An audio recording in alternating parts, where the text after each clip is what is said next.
Vamos a esperar algunos minutos para comenzar, que se una la gente.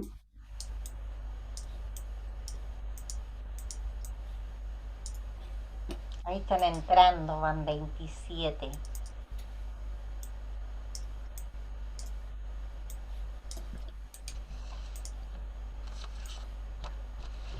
Van 48.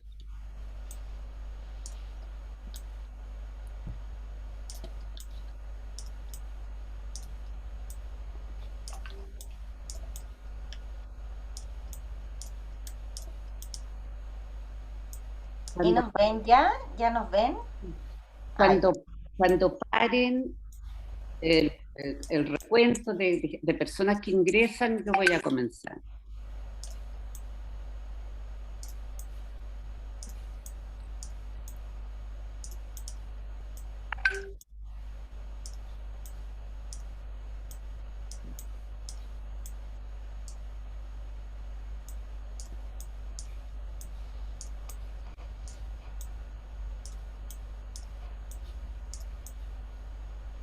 Ok, vamos a comenzar hoy un tema que es muy importante, sobre todo en la época que estamos, y que se refiere al cuidado de nuestros pacientes con demencia durante la pandemia. Eh, Tengo el honor de compartir este conversatorio promovido por el Colegio Médico con dos grandes mujeres que han ocupado un papel importante en lo que ha sido tanto la investigación como las medidas políticas para un mejor tratamiento de los pacientes con demencia y para la fijación de políticas dentro del país. Eh, Vamos a comenzar con la doctora Andrea Blachewski. Andrea es neuróloga, doctora en neurociencia de la Universidad de París, profesora asociada de la Facultad de Medicina de la Universidad de Chile, coordinadora de la Clínica de Memoria y Neuropsiquiatría del Servicio de Neurología del Hospital del Salvador, que pertenece también a la Universidad de Chile, directora alterna del Centro de Gerociencias, Salud Mental y Metabolismo Gero a nivel nacional, neuróloga de la Clínica Alemana de Santiago, y esto es bien importante, autora además de un libro que yo creo que todos tenemos que leer, que es Cerebro Cotidiano, de Lorne Ediciones.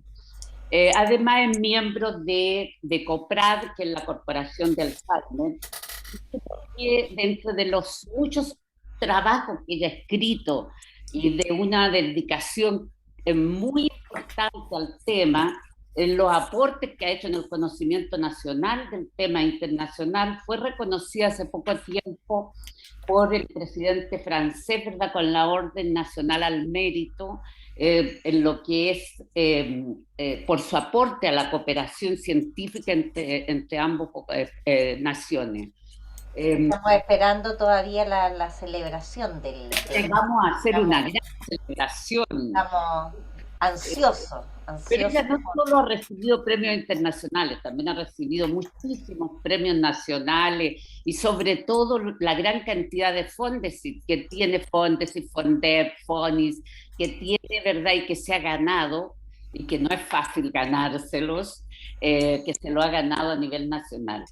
Eh, la segunda persona con la que compartimos ahora nuestro conversatorio Yo es no te dije que había ganado mucho fondar. Voy a quedar pésimo en esto yo. Pero bueno, la señora Paulina Urrutia. Gran Paulina, tremenda mujer, ¿verdad? Actriz, docente, directora artística de teatro, del Teatro Camilo Enrique, ex ministra de Cultura, y por supuesto es pareja de Augusto Góngora, que está con Alzheimer desde hace 7 años y que en toda su participación a nivel nacional ha mostrado los aspectos más importantes éticos que tiene que llevar el trato de un paciente en esta condición. Es por eso que le invitamos y tenemos el honor de compartir con ella. al Comenzaré contrario, el honor es mío. Comenzaremos con la doctora Lachevsky, con la presentación que va a hacer y continuamos después. Pueden ir haciendo las preguntas en el chat como ustedes quieran. Andrea. Hola, buenas tardes, buenas noches, ya, no sé, pero bueno, buenas nomás.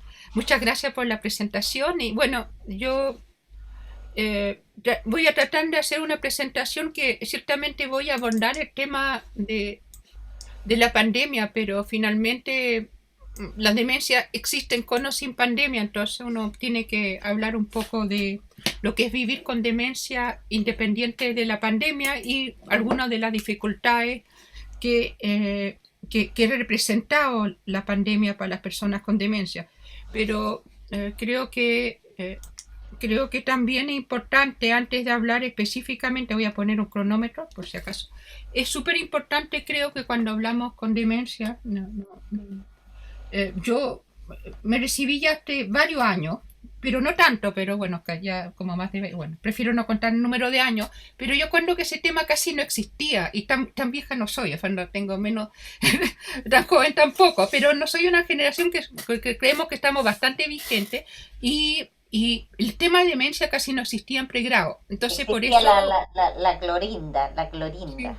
Sí, o cómo se llama, y me parece importante, antes de empezar a hablar del tema, tratar de situarlo. No tengo conflictos de interés con la industria farmacológica, sí he estado bastante involucrada en la implementación de políticas públicas en el país y por eso quizá uno la mire con buena cara. ¿De qué el guión? Voy a un poco hablar de qué estamos hablando. Voy a hablar del diagnóstico de las demencias y hacer una pregunta que quizás puede parecer un poco superflua, pero creo que es importante hacerla. ¿Sirve diagnosticar las demencias?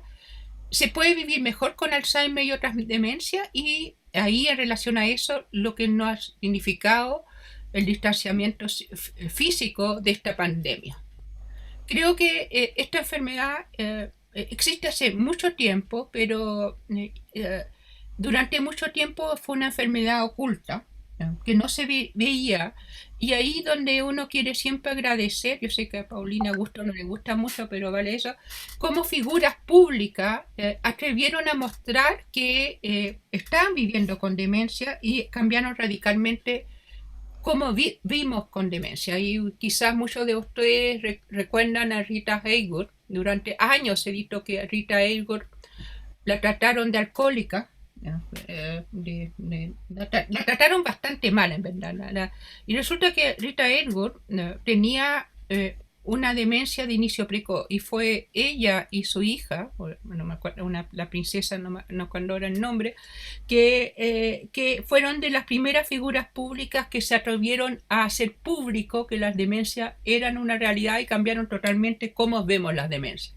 Después está el caso de Ronald Reagan, de Margaret Thatcher. Independientemente de lo que uno pueda pensar de Reagan, los invito a buscar en internet la carta que él publica cuando dice por qué yo voy a hacer pública la enfermedad. Y es de una generosidad inmensa.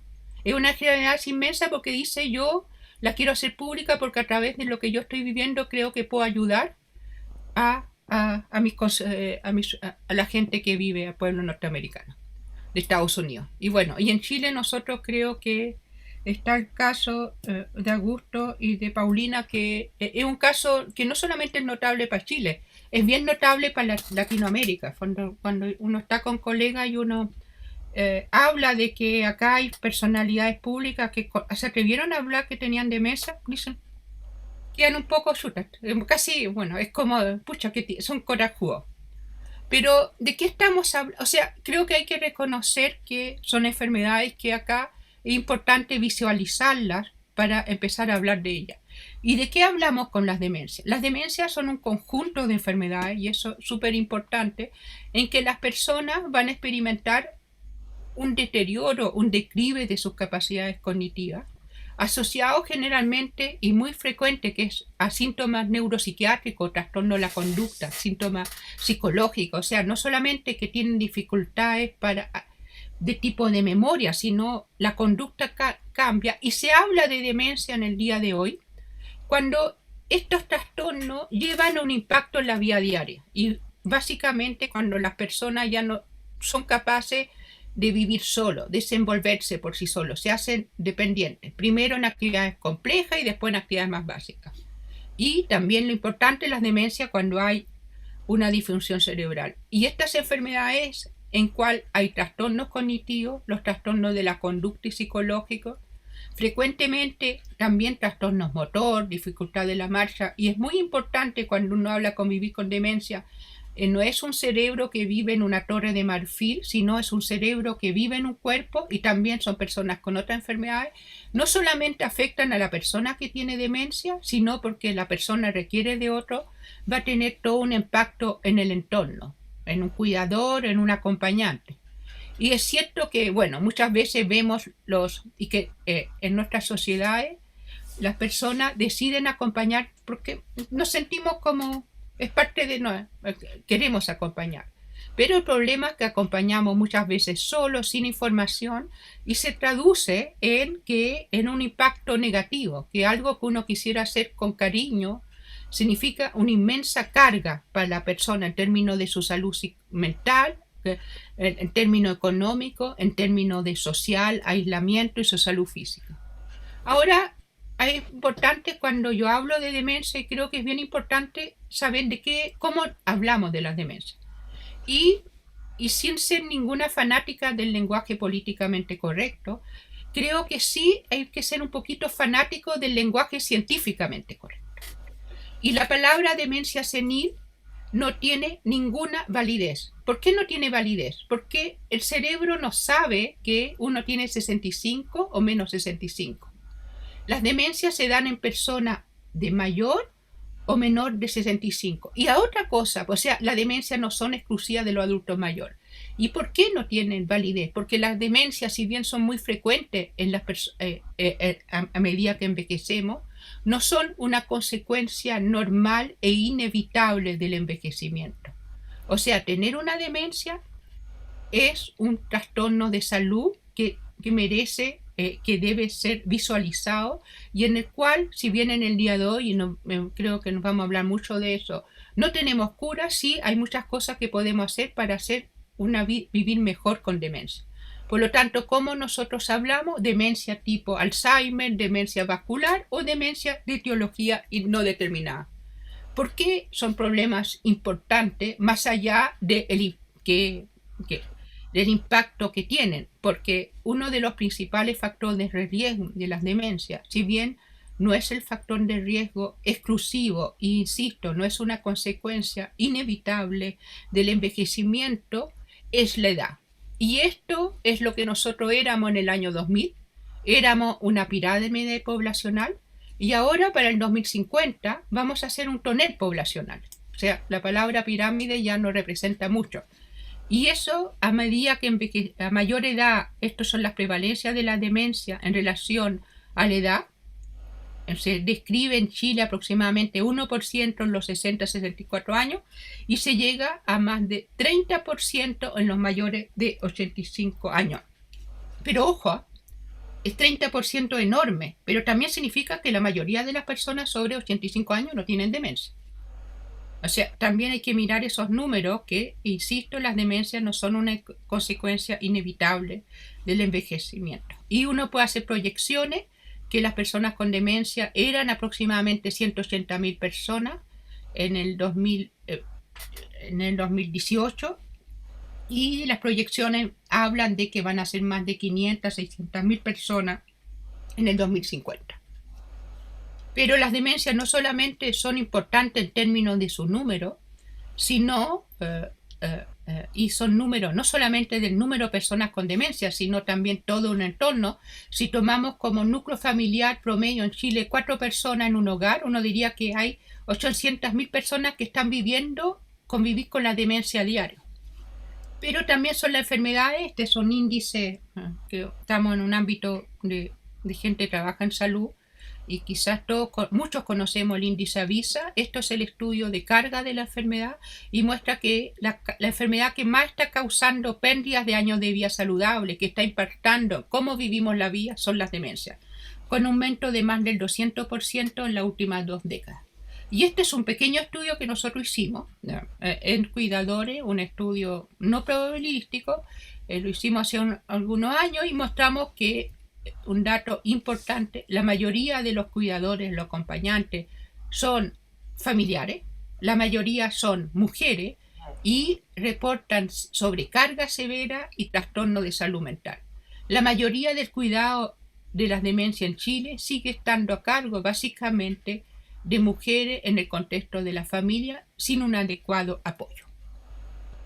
Ahora, de acuerdo, yo le he dicho, las demencias, hay un trastorno cognitivo, pero ¿cómo se manifiesta? Porque hablar de qué es la cognición, qué es saber, es un poquito vago. ¿Cómo se manifiestan? La demencia va a depender un poco de qué parte del cerebro se compromete al inicio.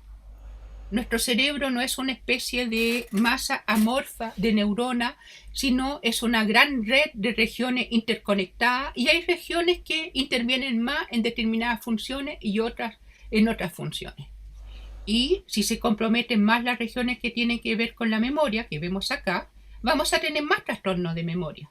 Y la gente va a empezar a olvidar. Es el tipo de demencia que más vemos, la demencia tipo Alzheimer. Pero hay algún tipo de formas de demencia en que se comprometen las zonas anteriores del cerebro, la zona frontal, que nos permiten como adaptarnos, estar contextualizado. Contextualizado es que, no sé, acá estamos en un Zoom, hay palabras que no usaría ahora si estoy en un Zoom formal y si estoy en un Zoom con amigos, qué sé yo, uno sabría otro tipo de chiste, otro tipo de cosa, y acá uno evitaría ciertos tipos de chistes porque, bueno, es un contexto formal. Y esa capacidad de estar contextualizado depende de la corteza prefrontal. Yo estoy en un Zoom, me ven bastante bien, bueno, vestida de manera decente. El Zoom permite que quizá ahora uno esté con pijama debajo. En sala clase, en conferencia formal, no iría con pijama. O sea, esas cosas que parecen muy triviales, eso nos permite la corteza prefrontal. Entonces, en función de la zona que se afecten, van a ser los trastornos cognitivos. Y lo otro, y quiero insistir mucho, es la actividad de la vida diaria. Y ahí hay que tener mucho cuidado, porque seguimos viviendo en sociedades que infantilizamos los adultos. Y muchas veces evaluamos los adultos mayores en función de actividades básicas, en actividades de autocuidado, de ir al baño, higiene. Y no olvidamos que un adulto mayor, al igual que cualquier persona adulto, tiene que tener no solamente actividades básicas, sino también la capacidad de vivir de forma independiente, uso de medios de transporte, realizar las compras, su toma de medicamentos, gestión del dinero. Y las demencias al principio afectan estas capacidades. Cuando ya uno hace el diagnóstico que afectan esas capacidades de autocuidado, estamos llegando un poco tarde al diagnóstico. Probablemente entre nosotros hay bastantes que somos padres. Imagínense que nosotros hubiéramos terminado la tarea de la crianza cuando nuestros hijos eran capaces de bañarse por sí solos y de controlar los esfínteres. Uno estaría libre tempranamente. Lamentablemente hay que esperar que puedan gestionar su plata y bueno, que sean independientes, organizarse, y es un poquito más tardío. O sea, dura bastante más que para muchos los 18, 20, la crianza o qué sé yo. Y de repente no olvidamos que los adultos mayores hay que evaluarlos con la capacidad de cualquier persona de vivir de manera independiente. Y hay múltiples formas de demencia. Les voy a mencionar, recalcar algunas. La más frecuente es la demencia tipo Alzheimer, que fue descrita por los Alzheimer en esta paciente, que era una paciente joven, y la demencia tipo Alzheimer típica, en su forma así como más clásica, lo que se compromete son estas regiones de acá, que son como unos caballitos de mar. Y eso lleva que las personas, y esas regiones son fundamentales para hacer nuevas memorias. Y los primeros síntomas de esta demencia son olvidos, pero están las demencias por lesiones vasculares o estas demencias frontotemporales en que uno se pone inadecuado. Y bueno, ¿y cuáles son las preguntas? Bueno, hasta el momento le he dicho, las demencias son estas cosas, pero ¿cuáles son las preguntas que uno hace frente a las demencias? Las preguntas frecuentes es si me falla la memoria, ¿tengo una demencia? Tipo Alzheimer y otras demencias. La pregunta otra frecuente, pero bueno, no hay cura, ¿sirve consultar? Y la otra, si tengo una demencia, ¿Se puede hacer algo?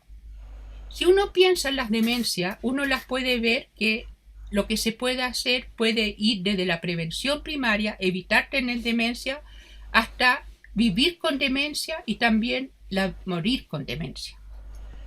Es bien importante, y voy a pasar de manera muy rápida sobre eso, se pueden prevenir las demencias, se puede disminuir el riesgo.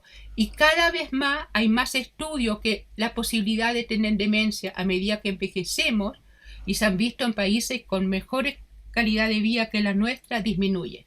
En la medida que las personas tienen mejor nivel educacional, tienen mejor control de riesgo cardiovascular, disminuye la posibilidad que nuestro cerebro se dañe y disminuye la posibilidad que lleguemos así. Es posible, y es quizás una de las mejores noticias que existe actualmente, es posible disminuir el riesgo de tener demencia, y eso es válido a cualquier edad. Es importante si uno empieza a hacer prevención desde cuando es joven o prevención en los mayores de 80. Y hace unos años en SONEPSIN hicimos ese decálogo de recomendaciones para disminuir el riesgo de demencia y sigue siendo totalmente válido. La otra pregunta es, ¿qué es lo que es la memoria normal? Básicamente, los olvidos son parte de la memoria normal. Todos olvidamos. Las personas que recuerdan todo tienen una memoria patológica. Y basta recordar el libro, lo que lo han leído, o el cuento Funes el Memorioso de Borges, que es una persona que recuerda todo, pero no sabe nada. Su vida es un infierno. Y es cierto que con la edad nos podemos poner con más dificultades, nos cuesta mucho más ese efecto que llamamos tener la palabra en la punta de la lengua. ¿Cómo se llama esa persona? Y uno se le ocurre en otro momento, 10 horas después, 3 horas después, y uno se siente muy frustrado, pero eso uno se pone un poquito más lento. Uno se pone más lento, nos cuesta hacer mucho más doble tarea, aunque es un mito que podamos hacer más de 3 tareas de manera eficiente, pero ya hacen 2 tareas uno se hace más difícil. Uno tiene que concentrarse más, y quizás se ha visto que hay más dificultades de memoria trabajo, de mantener información en la cabeza. Por ejemplo, eso es algo que se llama el efecto de la puerta. Me levanto, voy a buscar algo y qué iba a hacer. O sea, la memoria se pone más frágil, pero no hay un declive importante de la memoria. La memoria se pone más frágil, pero la persona sigue capaz de haciendo sus actividades.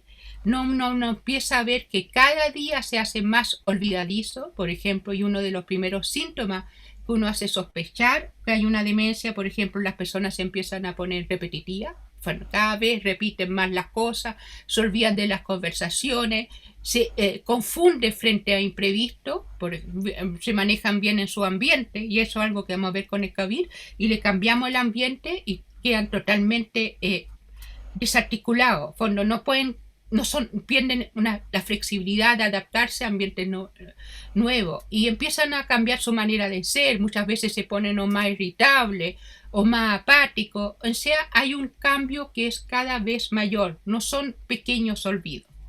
Ahora, insisto, ¿sirve consultar? Sí, no hay cura, y algo que muchas veces escuché cuando yo me estaba formando, pero si no hay nada que hacer. Sirve consultar porque primero no toda falla o declive cognitivo es una demencia.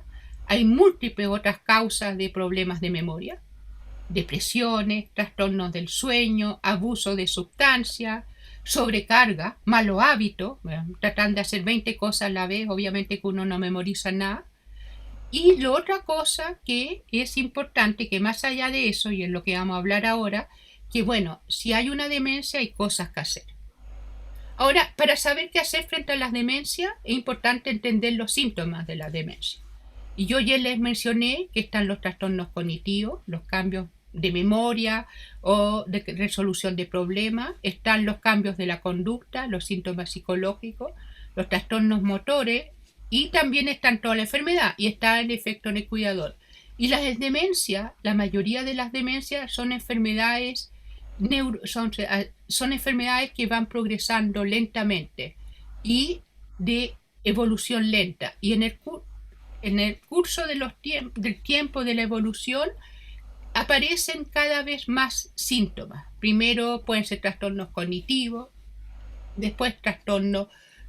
Cada vez más las personas requieren más asistencia de los otros. Al principio son actividades como más complejas y después ya en etapas más avanzadas ya actividades básicas.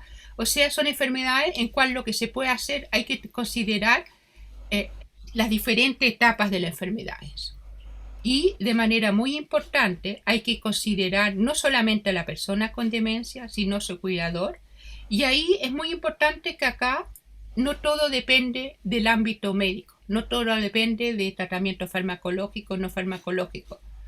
El abordaje de las demencias como múltiples enfermedades crónicas depende también de una serie de acciones que uno podría hacer sociales, crear las condiciones de descanso, de contención, el acompañamiento al paciente y a los cuidadores, el acceso a la información y también la inclusión. O sea, son realmente enfermedades en cual nosotros, las personas del ámbito sanitario, somos solamente un pequeño eslabón de todo lo que hay que hacer. Y eso es importante, que quizá uno de mis principales aprendizajes ha sido demencia, es trabajar en equipo. Y pensando en el tratamiento médico, las medidas no farmacológicas es educar, entender la enfermedad, adecuar el hábito. Hay cosas que se pueden hacer para que la persona tiene dificultad y hacer que pueda vivir más fácilmente en su entorno, promover la autovalencia. Cuando, yo no puedo quizá cocinar como cocinaba antes, pero no significa que pueda seguir apoyando en la cocina. Yo no puedo ya resolver grandes problemas, pero puedo seguir ayudando en otras cosas. O sea, hacerlos partícipes en la medida que puedan. Están los medicamentos para los trastornos de la conducta. Existen algunos fármacos específicos con un efecto bastante limitado. Y también es importante evitar en términos que hay otras patologías.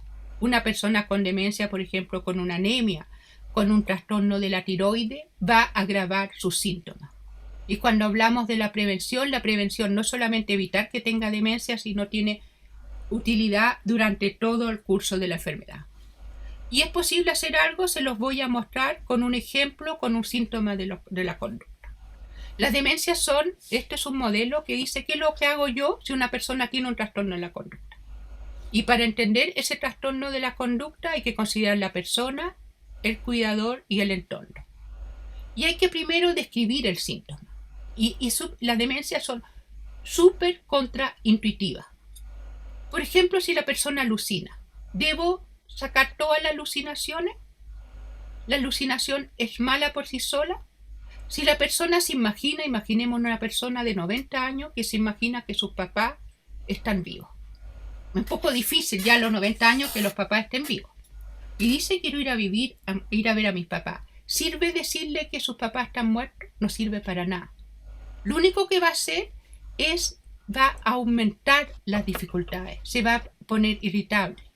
Entonces hay que entender el síntoma, y quiero volver al síntoma de las alucinaciones, tratar de entender por qué se produce y se interviene simplemente si esto es disruptivo.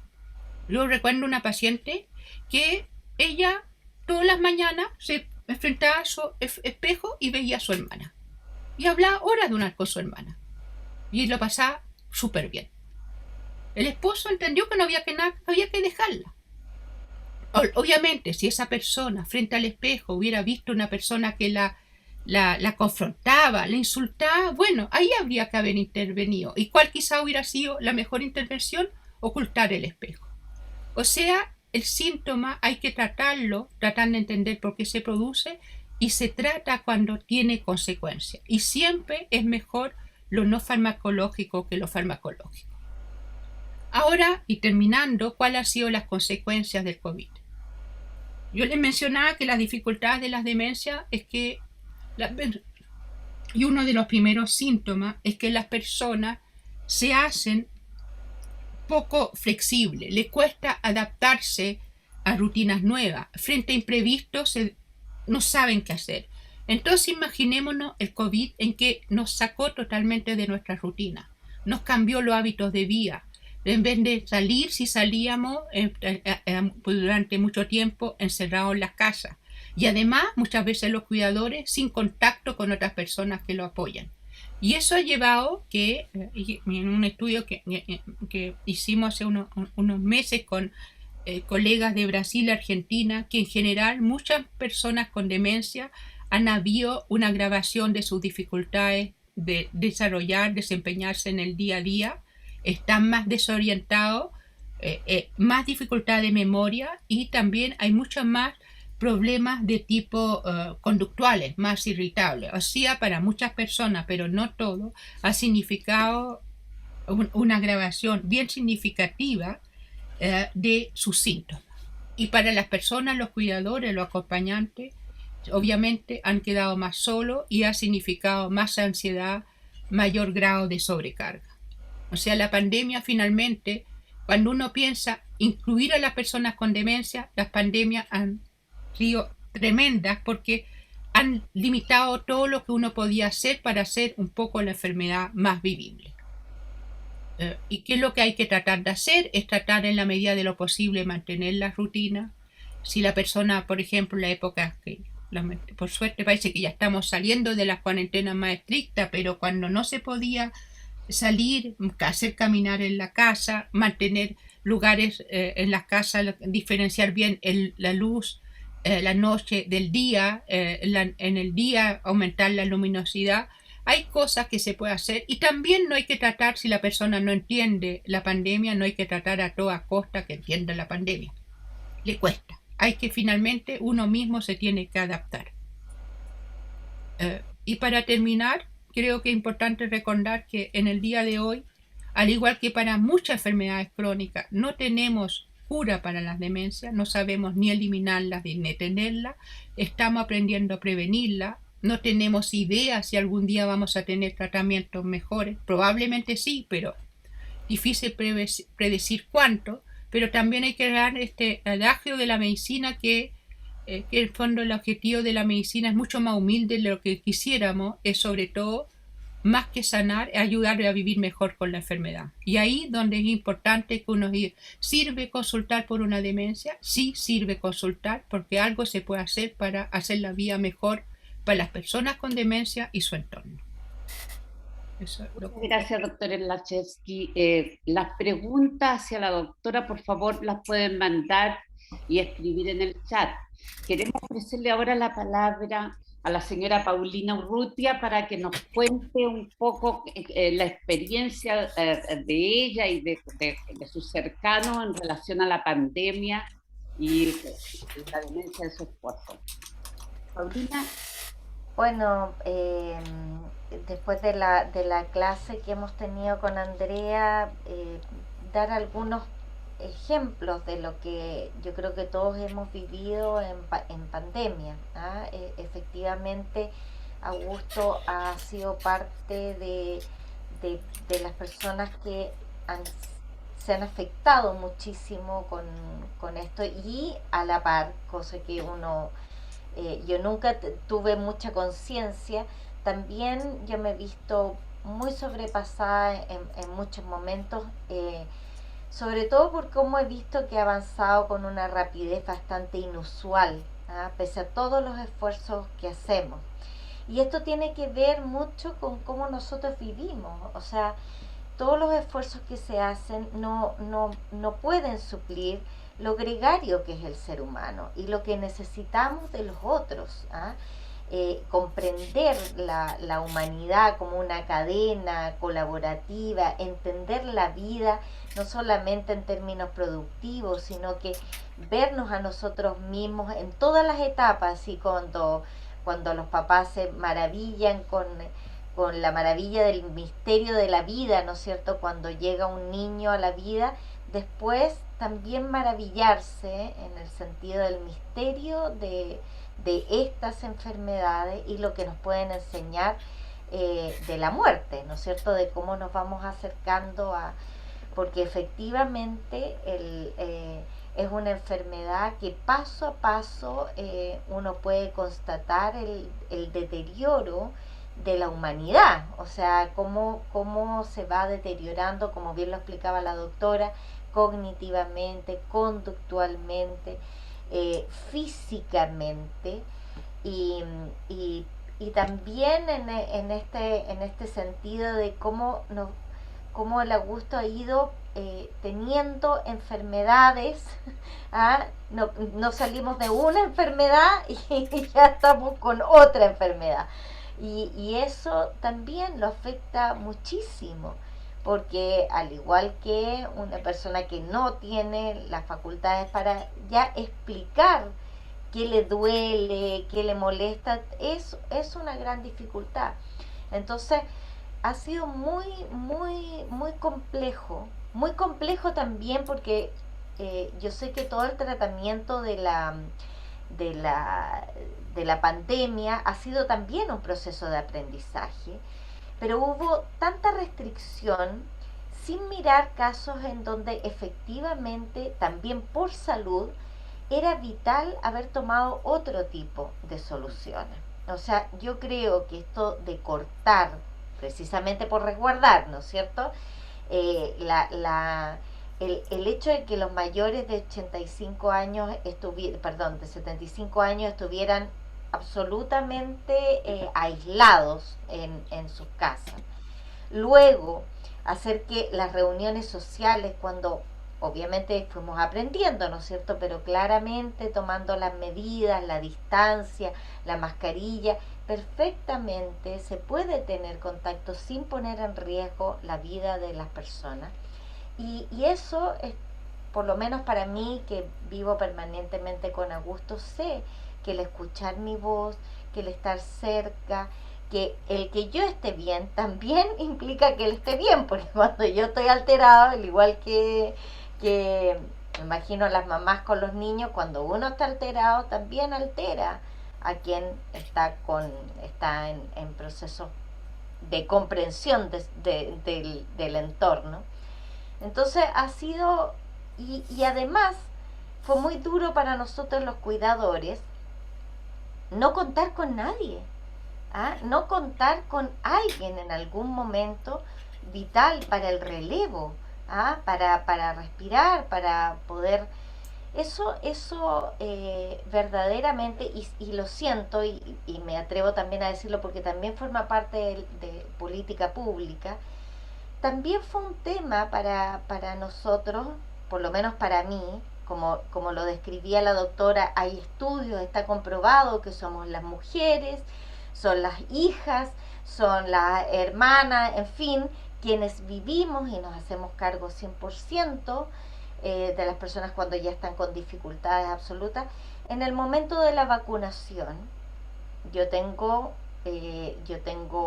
diferencia de edad con mi marido, y fue un tema que los cuidadores, así como hay personal de salud que atiende, ¿no es cierto?, a personas enfermas y que fueron prioridad para vacunarse, los cuidadores no fuimos contemplados como parte de, salvo si tuviéramos, no sé, si fuéramos TENS o si hubiéramos tenido alguna capacitación, alguna certificación en términos de salud, pero no estábamos contemplados dentro del proceso de vacunación.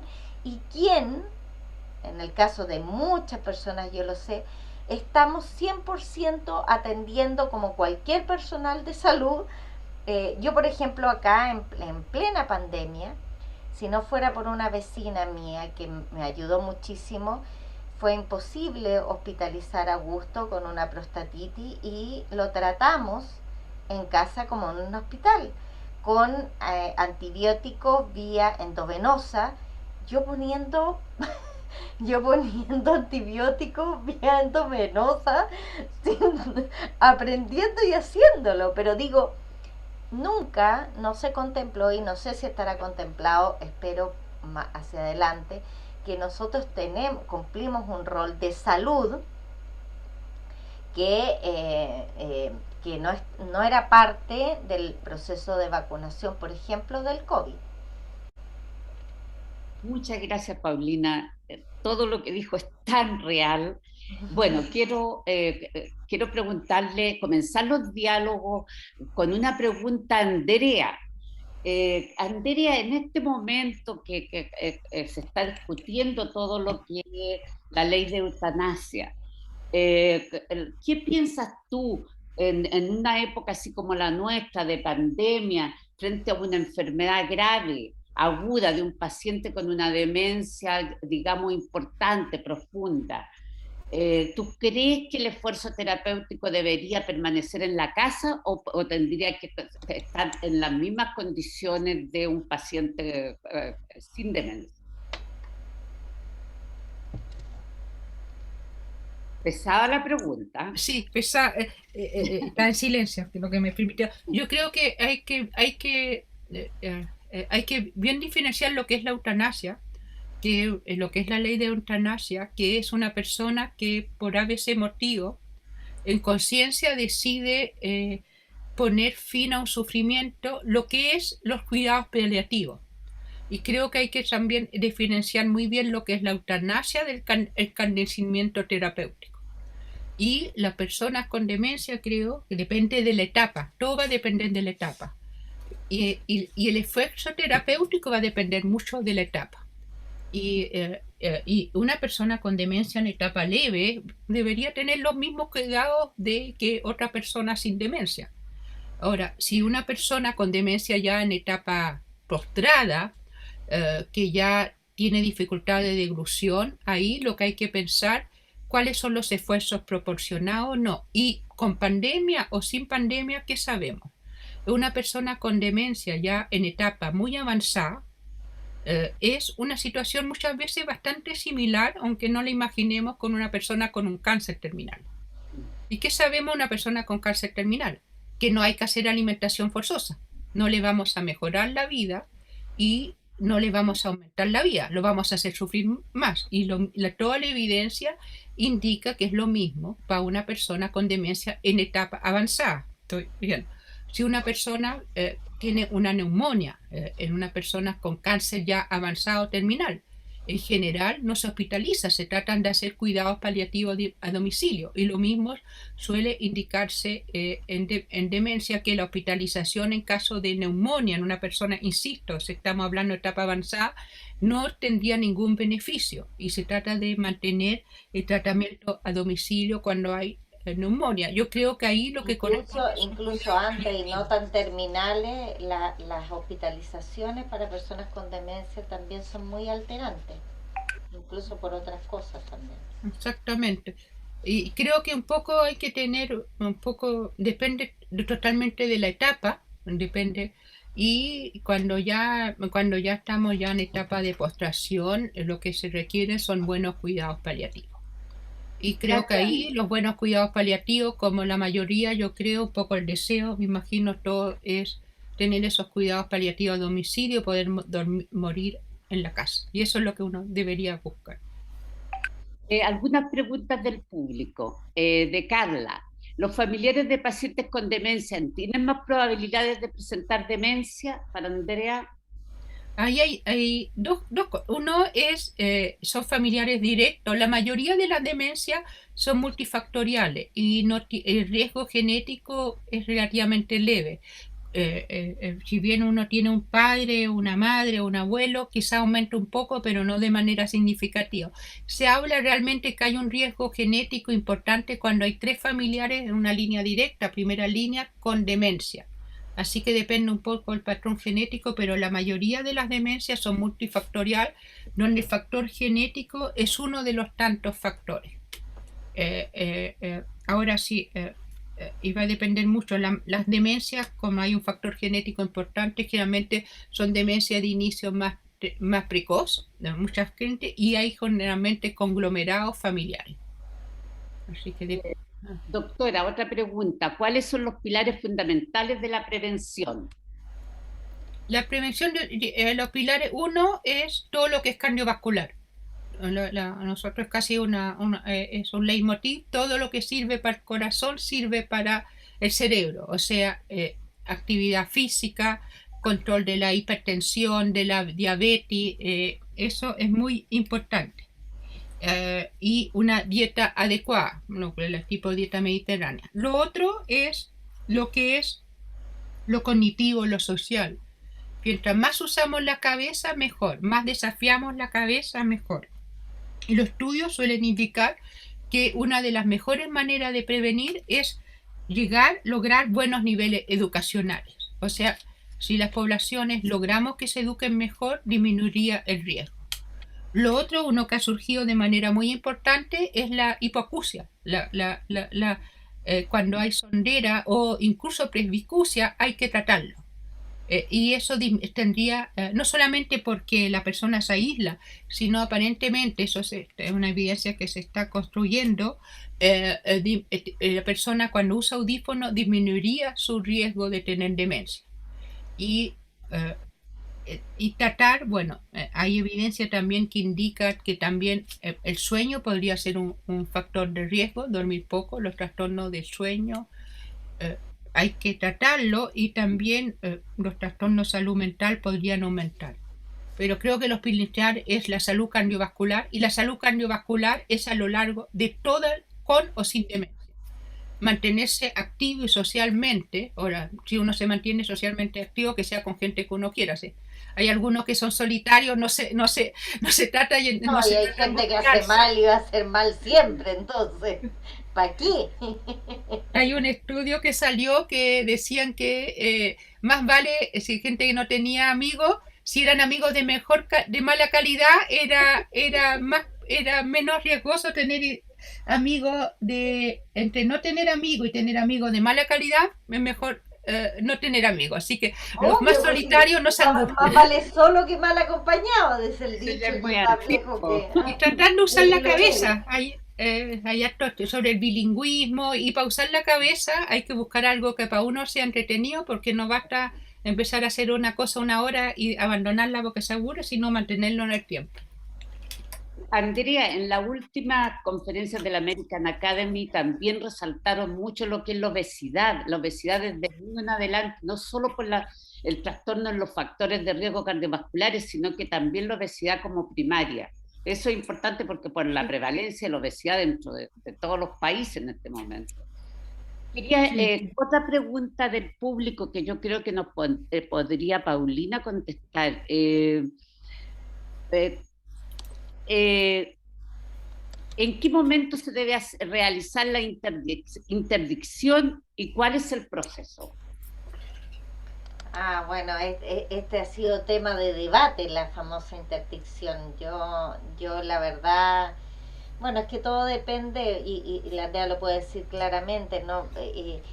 Depende de justamente de estar al lado, porque la interdicción es una decisión para los demás, para operar en el sentido de que una persona deja de tener sus derechos, deja de considerarse ciudadano, deja de poder asumir. Y yo, la verdad, en el caso de Augusto, pese a todo lo que ha avanzado, no creo que sea un tema la interdicción. O sea, evidentemente con muchas más dificultades, eh, eh, sigue siendo una persona, sigue siendo mi marido, sigue siendo un ser humano que pertenece a esta sociedad, y por lo tanto, ¿por qué declararlo interdicto? O sea, ¿por qué declararlo como una persona que no existe para la sociedad? Ahora, sé que en esta decisión hay una serie de decisiones legales que involucran tanto los legados como el hacerse cargo, como también los cuidados, pensando pensando en positivo, digamos, no pensando de apropiarse de todas las cosas de las personas, etcétera. Pero yo creo que es un tema muy, muy ético, y muy a considerar cómo uno percibe a la otra persona, ¿ah? Hasta dónde, porque también ha pasado que este es un proceso de aprendizaje. Yo tengo muchas personas que viven o con su señora o con su padre, en donde ya no los tratan, o sea, no teniendo la memoria, no teniendo el vínculo, ya no los... Yo he vivido situaciones, por ejemplo, familiares, en un momento que fue muy duro para mí, que yo llegué con Augusto y todos me saludaron a mí, pero no saludaron a Augusto. ¿Me entienden lo que quiero decir? Es como... por qué habría que saludarlo si él ya no se da cuenta, no sabe, ¿me entiendes? Entonces eso también tiene que ver con cómo yo considero, cómo yo digo, saltándome lo que sé, lo que significa la interdicción y lo que para muchos pueda solucionar en muchos casos, es un gran tema de qué, dónde se concentra el ser humano, ¿ah? En la inteligencia, en el hacer, en el producir, en nuestras luces, en nuestros logros, o también en las personas que tienen dificultades, no solamente dificultades, sino de entendimiento de su propia realidad, y cómo nos relacionamos con ese ser humano. ¿Me entiendes? Yo creo que esa pregunta es un gran tema para Otra, hablar un poquitito de una manera más profunda a propósito de este tipo de enfermedades. No Yo, sé qué yo, piensas tú, Andrea, porque... sí, yo, Andrea, sí, yo creo que primero la interdicción no es necesaria en todo paciente con demencia. Segundo, en Chile efectivamente hay una ley de interdicción que es maldita porque es todo o nada, en fondo, y muchas veces uno interdicta, la mayoría de las veces que uno ve, la gente quiere interdictar por motivos financieros, de manejo del patrimonio, porque la gente puede ser engañado, incluso para protegerlo. El problema es que cuando uno interdicta, uno lo priva totalmente, se llama una eutanasia social, entonces, bueno. Ahora, ¿en qué momento hacerlo? Yo creo que un poco depende, un poco justamente cuál es el riesgo que asociado a que no hacer la interdicción. En mi experiencia, en la mayoría de los casos de interdicción, por lo menos son casos en gente que la familia ha tenido que tomar las decisiones, muchas veces por una cosa de protección financiera, porque no tenían otra solución. Pero si uno puede buscar solución alternativa, está súper bien. Ahora, pero es complejo. ¿Y dónde se hace? Bueno, se hace con certificado médico, se hace frente a eso, es un trámite legal. El médico a lo más puede, el personal de salud decir que tiene una dificultad para manejar su asunto financiero. Pero es un temazo porque para proteger uno deja a la persona, lo priva del espacio social. Es un gran eh, eh, es un gran tema. Por ahí había, si uno, sobre la autonomía, es súper complicado. Es súper complicado porque uno diría, bueno, quiero mantener la autonomía y preservarlo, pero también, bueno, también algunas veces las personas con demencia no, finalmente es el cerebro que se daña, entonces uno dice, no tienen capacidad algunas veces de darse cuenta de sus dificultades. Y creo que hay que ser cuidadoso de condenar a todas las personas que van a hacer la interdicción, porque muchas veces la única solución que tienen para proteger a las personas que quieran. Aunque la persona no quiera, muchas veces es la única herramienta que tienen. Es triste, pero creo que hay que... Porque la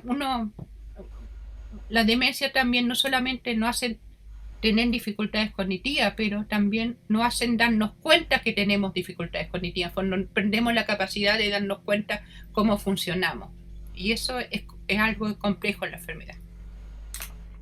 una pregunta que podrían responder ambas si quieren, o Paulina dice, ¿qué programa de la señora Margarita? ¿Qué programas se han desarrollado para las familias de las personas que tienen esta enfermedad y para ellas mismas? Bueno, yo creo que lo más importante es, es que como esta enfermedad, desde el punto de vista de los médicos, ha sido abordada justamente como una enfermedad que va más allá del enfermo propiamente tal. Es una de las pocas enfermedades donde se está claramente considerando de manera casi instantánea que hay un rebote inmediato de impacto, y es un impacto que tiene que ver con todo, ¿no es cierto? O sea, como si las personas tienen trabajo, si cómo se pierde el trabajo por dedicarse absolutamente a cuidarlo, por todo lo que impacta en términos psicológicos, en fin, hay un montón de cosas que inmediatamente quien se hace cargo de una persona que está con esta enfermedad se ve impactada y el entorno familiar completo también. Por eso es que los cálculos son entre una persona con Alzheimer y un grupo familiar más o menos regular de unas 4 personas que se ven afectadas de manera inmediata. Entonces, ¿qué es lo que hay? La verdad es que hay una consideración incluyendo esta visión, ¿no es cierto? Hay una serie de esfuerzos, pero que corresponden más bien a asociaciones, a agrupaciones, a los mismos, por ejemplo, las unidades de memoria que lamentablemente Andrea nos podrá actualizar, pero que cubren muy poquito territorio en nuestro país y que en donde efectivamente el paciente no es solamente tratado él, sino también su grupo familiar de manera de tener una asistencia, una capacitación, está la Corporación Alzheimer y en fin una serie de esfuerzos y programas que tienen especialmente algunas municipalidades también que cuentan con programas que son relativamente más amplios que específicamente al grupo afectado. Pero lamentablemente, como nuestro plan de nuestro plan de Alzheimer, nuestro plan de demencia, que era toda una política pública que tenía que ver justamente con investigación, tenía que ver cómo nosotros también nos incorporábamos como enfermedad al auge, cómo se podían desarrollar estas unidades de memoria a lo largo de todo el país, cómo se enfrentaba esta enfermedad a través, no solamente como ya lo ha explicado Andrea, ¿no es cierto?, no solamente a través de fármacos, sino a través de terapia ocupacional, psicológica, cómo se enfrenta, cómo se ayuda y se colabora también con los pacientes. Eso la verdad es que ha quedado en una especie de limbo donde ha tenido, si no muy poco avance, casi nulo avance, y este tipo de enfermedades efectivamente requiere de una acción en términos de política pública bastante como de compleja, digamos, donde efectivamente hay una serie de acciones que se hacen hoy día a pulso, pero que es necesario abordar definitivamente de una manera más seria. Un poquito, o sea, complementando la pregunta anterior, Andrés pregunta, ¿cómo se puede favorecer la inclusión de personas con Alzheimer y qué es lo que se hace exitosamente en Chile en relación a esto?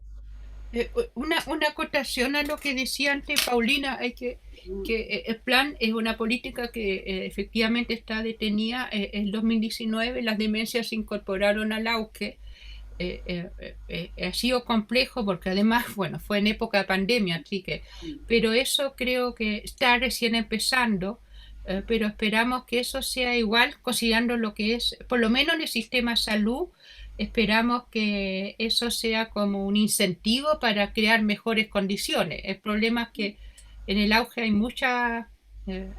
hay una serie de prestaciones, pero muy bonitas, pero sin refuerzo de los equipos profesionales, en la atención primaria, en la atención secundaria, la implementación va a ser muy difícil, pero por lo menos, bueno, están en el auge y la historia ha sido que cuando las cosas están en el auge es una especie de incentivo para que se construyan más cosas, pero es bien importante considerar, como decía Paulina, que las demencias no es solamente un problema sanitario, sino está en todos los aspectos sociales de los cuidadores.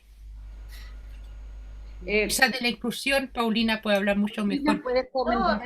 Yo a propósito de la inclusión, bueno, tenía que ver un poco la misma lógica de la que estábamos hablando antes, pero que partió también Andrea poniendo como ejemplo. Yo creo que la primera inclusión es que si no es la persona, porque para mí la clave es la persona, es asumir la enfermedad con todo lo que y su entorno para perder el pudor, para poder compartir, para hacernos parte socialmente y no tener, acuérdense que todas las enfermedades han vivido estos procesos. Recuerden la enfermedad del síndrome de Down. Los niños antes estaban totalmente escondidos, ¿no es cierto?, en las casas, la gente sentía vergüenza.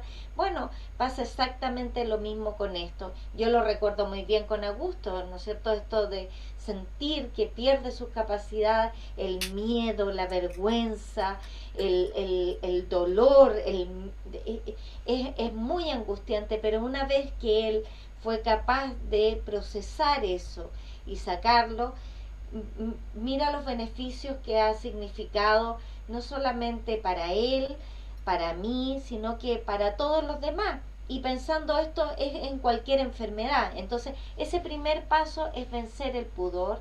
Es como ahora recordando la telenovela de Macho, ¿no es cierto? Cuando se hace una mamografía y resulta que después todas, vamos a hacer una mamografía por el cáncer. Bueno, exactamente la medida que uno asume la enfermedad y lo asume como grupo humano es el primer paso para integrarla. Y luego lo bonito es eso, que una persona, yo la última vez que fui con Augusto a la consulta de la doctora, fue un chiste porque nos demoramos nada, al entrar a la consulta, pero después para salir de la consulta, porque yo no le había dado desayuno al Augusto y estaba, claro, cagado de hambre.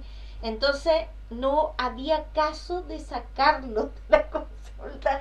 Nos demoramos como 1 hora y media y yo dale con que se subiera a la silla de rueda tensa para poder sacarlo lo más rápido posible. Y no, pues lo único que no quería era subirse a la silla de rueda y salir. Pero fue muy bonito porque finalmente toda la gente que estaba esperando, las personas que atendían, el personal que atendía, es la vida. ¿Quién no tiene dificultades? ¿Qué niño no hace una pataleta en una... perdamos el pudor, integrémoslo. La persona, mientras más actividad tengan social, se conecten con otros, nos hace bien a todos nos hace bien. O sea, no solamente a las personas con Alzheimer. Eso es lo que hay que hacer, vivir con ellos lo más posible, de la manera más natural posible. Permitir, por ejemplo, que esto es parte de los cafés con Alzheimer que nosotros teníamos, que por fin lleguen los baños, que no estén separados por hombres y por mujeres, que nosotros no tengamos problemas para poder entrar a un baño de hombres, porque no van a haber baños de hombres y de mujeres, sino que uno pueda acompañar a alguien al baño, en fin, hacer la vida de una manera más fácil, pero pensando que hasta donde se pueda vivir de la manera más normal posible.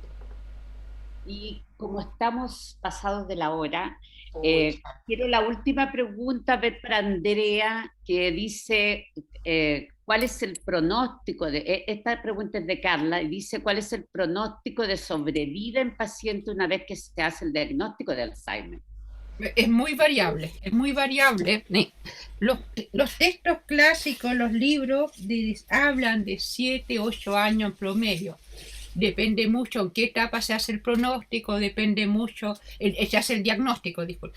Depende mucho el grupo si la persona tiene otras patologías. Es algo que todavía no sabemos muy bien saber cómo van a evolucionar las personas. En general hay personas que evolucionan, son más estables, otras que evolucionan más rápido. Lo clásico se habla de una sobrevida de 7 a 10 años, pero es súper heterogéneo. Es súper heterogéneo y uno va a ir aprendiendo.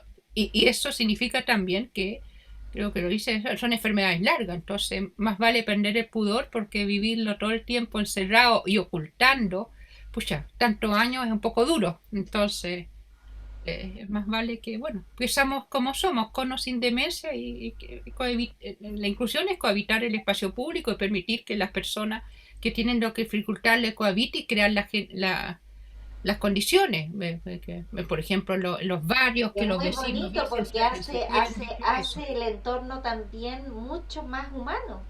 Exacto. Mucho más humano. Yo recuerdo en el metro con Augusto y saliendo en la Universidad de Chile con la marea humana y el Augusto a 2 por hora y cómo la masa humana hacía como la olita para que él se tomara de la baranda y caminara. Hace todo más humano.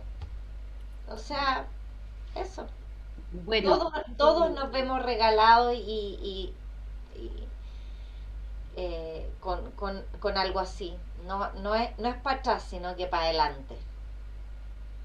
quiero agradecer la asistencia, la enorme asistencia, las preguntas, la participación de nuestras dos grandes panelistas. Y además de eso, quiero comentar que el Colegio Médico está presentando estos conversatorios en forma muy regular. Los temas son en general muy del sentir de la gente y está dentro de la política de educación que hemos estado entregando en el último tiempo. Así que los invito a los nuevos conversatorios, perdón, dirigidos por la doctora Arriagada. Ana Y ojalá María. que nos inviten de nuevo porque ven que esto es también social, po. Es una enfermedad no solamente involucra a más gente. Yo creo que por Exacto. eso también hay más interés. Y siempre se nos hace corto el tiempo, po. ¿Alguna, Ana María, doctora Arriagada, quiere decir algo? Yo solo agradecer a ustedes tres por haber dirigido esto. Creo que es súper como muy bonito que de alguna manera logremos ponernos como en planos más de la empatía, la persona, más como lo humano, ¿cierto? Eso que no está en el paper ni en la cosa como académica. Así que yo agradezco mucho a Violeta, agradezco mucho a Andrea, a Paulina, y eso, así que nos veremos en las próximas veces. Las preguntas que queden pendientes podemos tomarlas después y quizás canalizarlas porque no alcanzamos a responderlas todas. Buenas noches y muchas gracias a todos y todas. Muchas gracias a Dios.